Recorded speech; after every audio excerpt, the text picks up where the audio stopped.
दोस्तों, कहानी की शुरुआत में हमें एलियंस के अटैक के कारण कुछ शहरों को जलते हुए दिखाया जाता है और दूसरी ओर कुछ लोग जमीन पर गिर रहे हैं। ऐसा टाइम ट्रेवल मशीन में आई खराबी के कारण होता है। अब हम चलते हैं अब से 30 साल पहले सन 2022 में, जहां डैन फोस्टर की बेटी मूरी का बर्थडे है। यहाँ उनकी पत्नी एमी उससे कहती है कि तुम्हारे पिता का खत मूरी के लिए आया है, लेकिन डैन यहाँ इंटरेस्ट नहीं लेता है क्योंकि उसके पिता की उससे बनती नहीं है। बर्थडे के बाद जब वो फुटबॉल मैच देख रहे होते हैं, तभी एक लूप होल से कुछ सोल्जर वहां पर आते हैं। वहां लेफ्टिनेंट हार्ट आकर कहती है कि अब से 30 साल बाद सन 2052 में हम लोग एलियन से लड़ रहे हैं, इसलिए हमें तुम्हारी ज़रूरत है उस लड़ाई के लिए। इस बात को एक साल बीत जाने के बाद ज़्यादातर सरकारों में ओड़ लगने लग जाती है अपने सोल्जर्स को सन 2052 में भेजकर उस लड़ाई में शामिल होने के लिए। दूसरी ओर डेन एक क्लासरूम में कुछ बच्चों के साथ दिखाई देते हैं। तभी एक लड़का कहता है कि मैं ज्वालामुखी के ऊपर बात करना चाहता हूँ, लेकिन डेन कहता है कि ये बड़ा बोरिंग चैप्टर है, अब तुम चुप हो जाओ। तभी उसके मोबाइल पर एक अलर्ट आता है कि तुम्हें पास ही के रिसर्च सेंटर में पहुँचना है। जैसे ही डेन वहाँ पहुँचते हैं, उन्हें पता चलता है कि अब सोल्जर्स की जगह कुछ सिविलियंस को भी साथ में भेजा जा रहा है उनसे लड़ने के लिए। और डेन के हाथ में एक रिज बैंड बांध दिया जाता है और उससे कहा जाता है कि आने वाले समय में हम तुम्हें ट्रेनिंग देंगे और तुम्हें फ्यूचर में भेजेंगे। जैसे ही ये बात एमी को पता चलती है तो वह कहती है कि तुम्हारे पिता मैकेनिक है, तुम चाहो तो उनसे ये बैंड निकलवा सकते हो। लेकिन डैन न चाहते हुए भी चला जाता है अपने पिता के पास। उसके पिता कहते हैं कि यह सी सीरीज का बैंड है, निकालने में समय लगेगा। लेकिन इसी बीच उनके बीच में बातें शुरू हो जाती है और वो पुरानी बातों को याद करके डैन और जेम्स एक दूसरे पर चिल्लाने लगते हैं। तो डैन गुस्सा होकर फिर से अपने घर चला जाता है और एमी से जाकर कहता है कि अब मुझे जाना ही पड़ेगा, वरना वो लोग मुझे कहीं नहीं छोड़ेंगे। इस बैंड के द्वारा वो मुझे हमेशा ट्रैक करते रहेंगे। वो अपनी बेटी से मिलकर चला जाता है ट्रेनिंग के लिए। ट्रेनिंग के दौरान लेफ्टिनेंट हार्ट कहती है कि अब हम तुम्हें सन 2052 में भेजेंगे, अब से 30 साल आगे। तुम्हें केवल 7 दिनों के लिए भेजा जाएगा। यदि कोई जिंदा बचता है तो ऑटोमेटिक ट्रेवल से वो यहीं पहुंच जाएगा।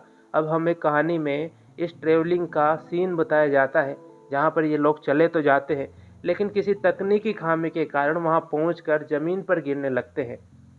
अब बचे हुए लोगों के लिए सन 2052 में लेफ्टिनेंट फोस्टर आदेश देती है कि पास ही की बिल्डिंग में कुछ टुकड़ियां हैं हमारी, वहां पर जाकर तुम्हें दवाइयाँ और ड्राइव्स लेकर आनी है।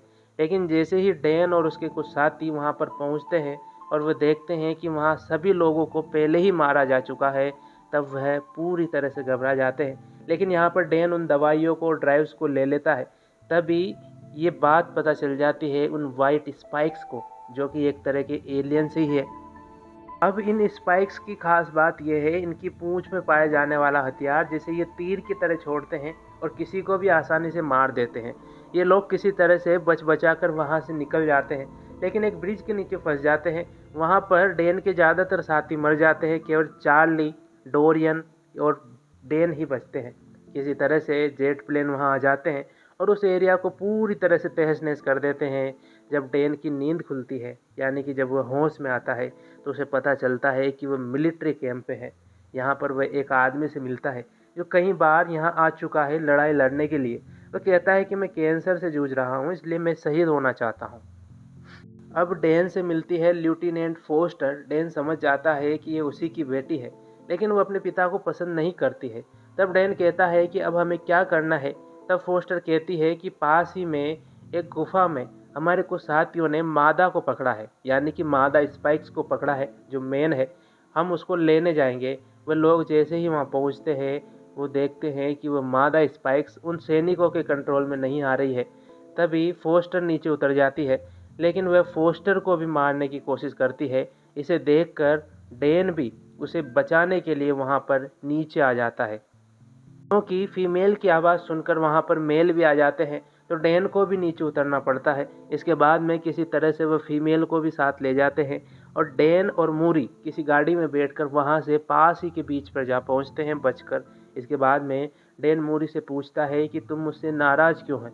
तो मूरी कहती है कि आप मुझे 12 साल की उम्र में छोड़ चुके हो, आपने मेरी माँ को 14 साल की उम्र में छोड़ दिया और 16 साल की उम्र में आप खुद भी जब मैं 16 साल की थी तो आप खुद भी मर रहे थे। दूसरी ओर हमें बताया जाता है ये लोग एक पास ही के रिसर्च सेंटर में पहुंचते हैं उसको लेकर, जहां मूरी उस पर टेस्ट कर रही है उस सीरम को बनाने के लिए, ताकि उन सबको मारा जा सके। काफ़ी मेहनत के बाद मूरी उस सीरम को बना लेती है और अपने पिता से कहती है कि इसका हमें मास प्रोडक्शन करना है। लेकिन तभी फीमेल वहाँ पर चिल्लाने लग जाती है, तो पास ही के इलाके में रहने वाले सभी मेल स्पाइक्स उसे बचाने के लिए वहाँ फैक्ट्री में आ जाते हैं। दोस्तों, यहाँ पर उन्हें रोकने के लिए उनके सभी संसाधन खत्म हो जाते हैं, सभी सैनिक खत्म हो जाते हैं और फीमेल स्पाइक्स वहाँ से बचकर निकल जाती है। यहाँ पर मूरी और डैन किसी तरह से बचने की कोशिश कर रहे हैं, तभी एक स्पाइक जो है मूरी के शरीर में उसी तीर को छोड़ देता है। मूरी पूरी तरह से घायल हो जाती है और उन पे फिर से एक स्पाइक अटैक करता है। वो मूरी को घीस कर ले जाता है। तभी डैन उसे बचाने की कोशिश करता है, लेकिन उसका समय समाप्त हो गया। तो वो फिर से सन 2022 में उसी समय में पहुंच जाता है, जहां वो बुरी तरह से घबराया हुआ है। वह कहता है लेफ्टिनेंट हार्ट से कि इसका मास प्रोडक्शन किया जाए इस सीरम का। लेकिन लेफ्टिनेंट हार्ट कहती है कि अब टाइम ट्रेवल मशीन खराब हो चुकी है, तो हम कुछ नहीं कर सकते। दूसरी ओर वह अपने घर पहुंचता है, अपनी बेटी को गले लगाता है और उससे कहता है कि तुम्हें छोड़कर मैं कहीं नहीं जाऊंगा। अब इसके लिए उसे बचाना होगा उसकी बेटी को फ्यूचर में। डैन अपने दोस्त चार्ली के पास जाता है, क्योंकि उसके पास उस स्पाइक्स का नाखून था। इसे लेकर वे एक रिसर्च सेंटर में जाते हैं, जहाँ उन्हें पता चलता है कि इसके ऊपर ज्वालामुखी के अवशेष है। इसे सोचकर डैन को उस बच्चे की याद आ जाती है जो उसकी क्लास में ज्वालामुखी की बात किया करता था। इसके बाद में वो उस बच्चे के पास पहुंचते हैं, जो उन्हें बताता है कि रसिया में वह ज्वालामुखी है जहाँ पर इसके अवशेष हैं। इसके बाद में डैन अपने सेनेटर के पास जाता है, ताकि वह उसे रसिया के उस ज्वालामुखी तक पहुंचा सके। लेकिन सेनेटर मना कर देते हैं, ये कहकर कि अभी युद्ध की स्थिति है, मैं तुम्हें कहीं नहीं भेज सकता। इसके बाद वह अपने पिता के पास जाता है, जो रिपेयर का काम करते हैं पुराने जहाज़ों को। उसके पिता हाँ कर देते हैं और वे भी उसके साथ उस लोकेशन पर पहुंच जाते हैं। वहां जाकर उन्हें पता चलता है कि यह जगह पूरी तरह से बर्फ से ढकी हुई है। तभी वो एक बड़ा विस्फोट करते हैं। इसके बाद में एक गुफा से वह लोग अंदर चले जाते हैं, जहां वह देखते हैं कि एक बड़ा शिप पहले से हजारों सालों से यहाँ है और इसके डीप स्लीप में कुछ बच्चे, यानी कि उस स्पाइक्स के बच्चे सोए हुए हैं। अब ये लोग उनके अंदर उन इंजेक्शनों को लगाते हैं जिनमें उनको मारने की सिरम थी। ज़्यादातर गल कर मर जाते हैं, लेकिन तभी उनके चिल्लाने की वजह से बाकी स्पाइक्स वहाँ से भागने लगते हैं।